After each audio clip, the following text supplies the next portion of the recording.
지금 여기 나와 있는 이 이제 뉴스 칼럼은 환율 물가를 금리 인상만으로 잡기 어렵다 이렇게 얘기하는데, 뭐 이러면서 금리 인상을 좀 줄여야 된다라고 아마 주장하는 듯한 느낌입니다. 뭐 앞으로 어떻게 되겠습니까? 이미 한국은행이 기준금리를 뭐 0.25%씩 계속 올리면서 한미 금리 역전을 용인하는 분위기를 계속 만들었죠. 한국은행의 총재가 한국은행의 금리를 뭐 그렇게 공격적으로 올리지 않는 기조, 그러니까 연끌들을 떠받들어주는 그런 모습들을 계속 보이면서 환율이 망가졌죠. 그리고 물가는 천정부지 치솟고 있죠. 이러한 상황에서 미국만 기준금리를 빡세게 올리고 있습니다. 뭐 이로 인한 충격은 누가 다 감당합니까? 국민들이 다 감당해야 되는 거죠. 지금의 윤석열 정부 아래에 있는 경제팀들은 금리를 그렇게 가파르게 올려서는 안 된다라고 주장하고 있습니다. 그러다 보니까 저 모양이죠. 나라 경제가 더 망가지고 있는 거죠. 물론 금리 인상만으로 물가를 다 못 잡다, 환율을 못 잡는다, 당연한 얘기죠. 그렇지만 금리 인상을 안 하고 내버려둬서는 저런 것들을 조치할 수 있는 길이 뭐가 있냐라는 거죠. 뭐 우리가 정부 재정이 여력이 있습니까? 아니면 가계부채가 괜찮습니까? 기업의 부채가 괜찮습니까? 뭐 다 안 좋죠. 이러한 상황에서 경제부총리는 10월달에 물가 정점을 찍을 거란 말을 여전히 주장하고 있죠. 황당하기 짝이 없다라는 겁니다. 무작정 큰 폭으로 인상할 수 없다. 그래서 한국은행만 쳐다보고 있는 게 적절하지 않다라는 겁니다. 무슨 개소리인가 싶은 거죠. 왜냐? 한미금리 역전이 이미 벌어졌고 그 때문에 외국인들의 정시 탈출이 계속되고 있는데 이러한 것들을 그냥 놔둬야 되나? 이런 거죠.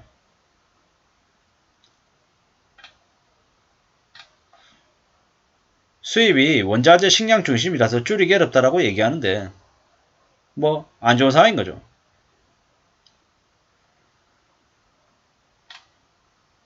일시적인 금리 역전으로 인한 금융투자 역전은 뒤따라서라도 금리를 올리면 만회할 수 있다라고 개소리하고 있습니다.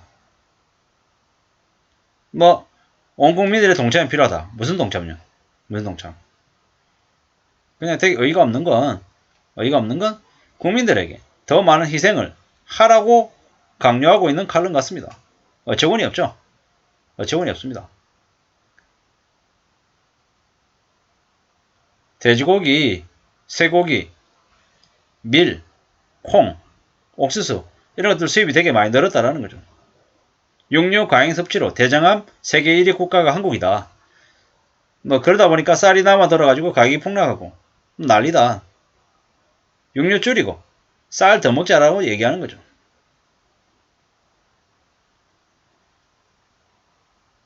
뭔가 좀 군더더기를 줄이자라는 얘기는 맞는 것 같은데 이 기조가 뭐 한국은행이 기준금리를 가파르게 올리지 않는 지금의 모습을 지지하는 듯한 그런 느낌입니다. 근데 저는 개인적으로 무슨 생각이 드냐면 지금의 한국은행 총재가 한국 경제를 망가뜨리는데 일조했다고 생각합니다. 금리를 제대로 적당한 시기에 올리지 않다 보니까 한국의 경제가 망가지고 물가가 치솟고 외국인들의 투자가 이탈되는 것들을 방조했다, 묵인했다, 이렇게 이제 보는 거죠. 지금의 윤석열 정부, 윤석열 대통령은 뭐라 그럽니까? 경제는 전문가가 해야지. 그리고 국민들이 아껴 써야지. 이러면서 자기들의 책임이 없다라는 식으로 흘러가고 있다라는 거죠. 이게 현실입니다. 앞으로 어떻게 되겠습니까? 어떤 모습들이 계속 일어날지를 잘 봐야 될 것 같습니다. 참 많은 고민들을 안 할 수 없다라는 거죠. 뭐 앞으로 어떻게 살아야 되겠습니까? 어떤 삶의 모습을 내보여야 되겠습니까?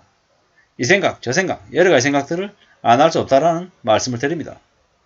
살아가는 삶이 뭐 그냥이 아니죠. 그냥 되는 게 아니라는 거죠. 많이 힘들고 많이 어려울 수 있다는 겁니다.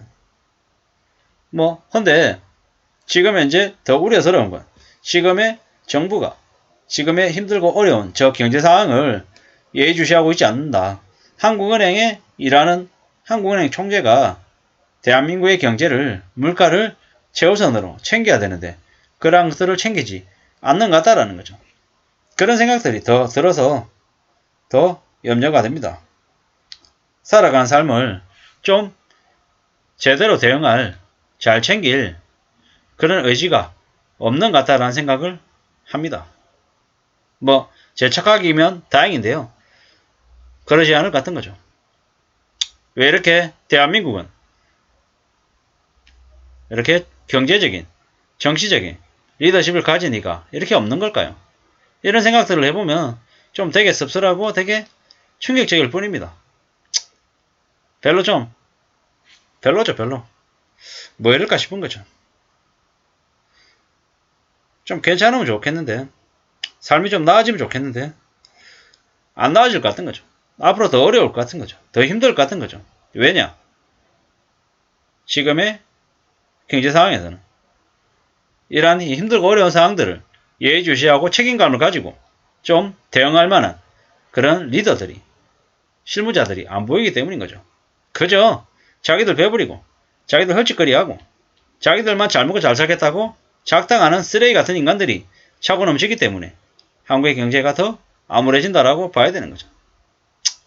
뭐 이래저래 혼란과 혼돈이 가중되고 있는 요즘입니다. 개인의 입장에서는 어떻게 살아야겠습니까? 뭐 물가 부담 때문에, 환율 부담 때문에 우리의 삶이 점점 빡빡해지고 어려워질 건 당연하다. 그리고 이 힘들고 어려운 현실들을 좀 어떻게 극복해 나가고 견딜지를 잘 궁리하겠다. 이런 말씀들을 좀 드립니다. 뭐 별일 아닌 것처럼 그냥 지나갈 수 있는 것처럼 생각해서는 안 되겠다라는 거죠. 많이 힘들고 많이 어렵고 많이 우려스러운 상황들이 계속 벌어진다라는 걸 명심해야 될 것 같습니다. 우리의 삶을 누가 대신 책임져 주지 않는다라는 거죠. 정부조차도 지금의 대한민국 윤석열 정부조차도 국민들을 지켜주지 않는다라는 걸 명심해야 되겠습니다. 어쩔 수 없다라고 얘기하고 그냥 감당해라고 더 절약하고 더 아끼고 더 성실하게 살라고 요구합니다. 물 사용을 낭비하고 있고 전기세가 싼 나라에 살고 있다. 그러니 니네들이 더 부담하고 더 감당해도 된다라고 얘기하는 거죠. 이게 현실입니다. 참 어처구니 없는 일들이 계속 벌어지고 있는데 이런 것들을 좀 더 무섭게 우려스럽게 봐야 될 것 같습니다. 안 그러면 절대로 괜찮지 않을 겁니다. 정신 바짝 차리고 살아야 되는 거죠. 무서운 겁니다. 삶이 그냥 내 뜻대로 내 생각대로 잘 흘러가지 않을 거다라는 말씀을 드리면서 마실까 합니다. 감사합니다.